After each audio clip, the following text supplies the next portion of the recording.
Hello, bachcho. Let's read a given question. The question says a point capital Q lies on the perpendicular bisector of an electrical dipole of dipole moment P. If the distance of Q from the dipole is R, much larger than the size of the dipole, the electric field at Q is proportional to option A P raised to minus 1 and R raised to minus 2, option B P and R raised to minus 2, option C P square and R raised to minus 3, option D P and R raised to minus 3.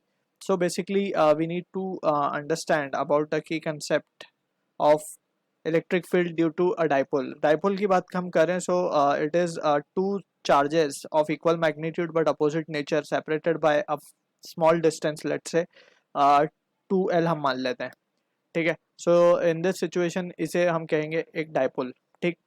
So there are two possible cases if we wish to find electric field due to a dipole on the axial point of it, that is the line joining the two pole charges.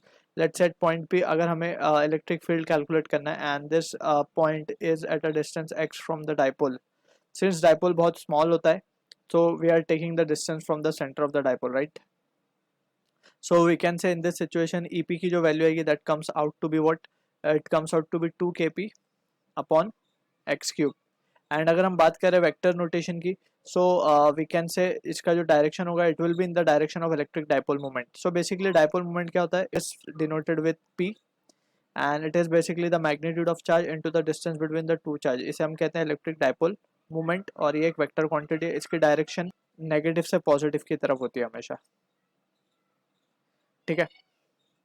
And जो electric field की direction आती है for the case of actual point, it also comes in the direction of electric field, यानी कि towards right ही होगी ये भी, that is positive I cap.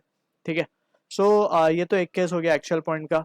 अब एक केस आता है परपेंडिकुलर बाइसेक्टर का. So if we have the same point P on the perpendicular bisector at the same distance X, so in that situation जो electric field आएगी at point P, this was due to axial case.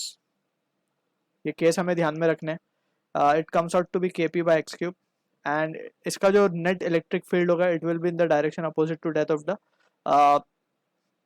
Dipole moment, right. So इसको हम लिखेंगे minus आई cap. इसको हम check भी कर सकते हैं.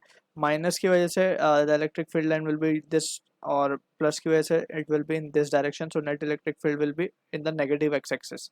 सो यहाँ पे जस्ट मैग्नीट्यूड में हाफ हो जाता है एक्चुअल पॉइंट का. सो इसे हम कहते हैं इक्वेटोरियल पॉइंट भी कहते हैं या फिर इसे हम परपेंडिकुलर बाइसेक्टर वाला पॉइंट भी कहते हैं, राइट. सो ये result we can see if we wish to find the result of it. ये actually कैसे आया, so we can have a look कि हम मान लेते हैं कि we have a dipole, right, और ये center point है. as per the given question to us ये r distance हमें given है, right. यहाँ पे कैपिटल Q चार्ज रखा हुआ है. सो उस चार्ज को यहाँ पे हम मान लेते हैं ये नेगेटिव चार्ज और ये पॉजिटिव चार्ज है. तो इसकी वजह से जो फील्ड लाइन आएगी it will be in this direction. इसकी वजह से जो आएगी it will be in this direction. Net electric field will be in this direction. यहाँ पे हमारा चार्ज Q रखा हुआ है, राइट. सो इलेक्ट्रिक फील्ड निकाल लेते हैं इस पॉइंट पे. सो we can say in this situation ये लेंथ L है, ये लेंथ L है. सो इसको अगर हम थोड़ा सा एनालाइज करें, सो ये जो डिस्टेंस आएगा this distance will be what by Pythagoras लगाएंगे तो L square plus R square का रूट हो जाएगा, राइट. अब यहाँ पे we can see from the situation given to us, यहाँ पे जो नेट इलेक्ट्रिक फील्ड आ रही है इसको हम अगर रिकंस्ट्रक्ट कर लें यहाँ पे इस तरीके से, कुछ इस तरीके का सिनेरियो है. सो यहाँ पे हम डिवाइड कर लेंगे इनको कुछ इस तरीके से. इनके कंपोनेंट्स ले लेंगे along horizontal vertical. So vertical component तो एक दूसरे को कैंसिल आउट कर देंगे.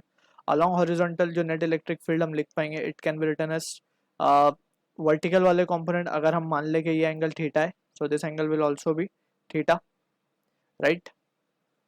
और ये थीटा है, so this also this angle is theta. So ये जो कंपोनेंट आएगा हमारा this will be E cos theta, right. And ये एंगल जो होगा हमारा दिस एंगल बाय सिमेट्री हम कह सकते हैं कि ये एंगल भी हमारा थीटा ही होगा, राइट. अगर हम यहाँ पे इसको एक्सटेंड कर लेंगे कुछ इस तरीके से, कुछ ऐसा, तो ये एंगल अगर थीटा है बाय सिमेट्री, क्योंकि सिमेट्रिक केस है, सो ये एंगल भी हमारा थीटा हो जाएगा करस्पॉन्डिंग एंगल से, right. So in that situation हम क्या लिख सकते हैं कि नेट इलेक्ट्रिक फील्ड ये ई कॉस थीटा यहाँ पे, ई कॉस थीटा यहाँ पे, और ये ऊपर नीचे वाले ई साइन थीटा वाले component will get cancel out. So ये हो जाएगा 2 ई कॉस थीटा. सो अब यहाँ पे ई की अगर हम बात करें, सो ई को हम क्या लिख सकते हैं, by formula E can be written as due to a point charge, it can be written as kq by the distance का square. Distance का square means l square plus r square का square, क्योंकि root में इसको square करेंगे तो ये root हट जाएगा. इंटू कॉस थीटा की value from the diagram can be written as adjacent upon this value L square plus R square. So इसको जब हम सॉल्व करेंगे फर्दर, सो ये आएगा 2kq अपॉन, ये रिजल्ट आ जाएगा L square plus of R square raise to 3/2. ठीक है, this is the value of E net we are getting, और यहाँ पे एल भी है. सो 2q इंटू एल, q इंटू 2l जैसे हमने लिखा है, यहाँ पे डायपोल होता है, सो उसको हम लिख देंगे k इंटू पी हो जाएगा ये. एंड जस्ट हम जो नीचे वाली टर्म है उसको इग्नोर करेंगे, जैसे एल स्क्वायर ये बहुत छोटा हो जाएगा, L square will be very very less than, इसको इस तरीके से लिख लेते हैं हम, सिंस ये तो पहले ई नेट लिख देंगे एट यानी कि इलेक्ट्रिक फील्ड एट क्यू, यानी कि at Q we can say electric field at Q, यानी नेट हमें कहाँ मिला है, इलेक्ट्रिक क्यू पे ही मिला है. So this is the result.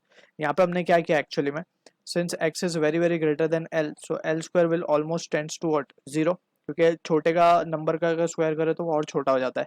So this will imply electric field at q is proportional to p and is inversely proportional to 1 by r cube, inversely proportional to r cube basically. So ये आ जाएगा, it's proportional to p and r raised to minus 3. So D is the answer to the question. I hope you understood the solution. All the best.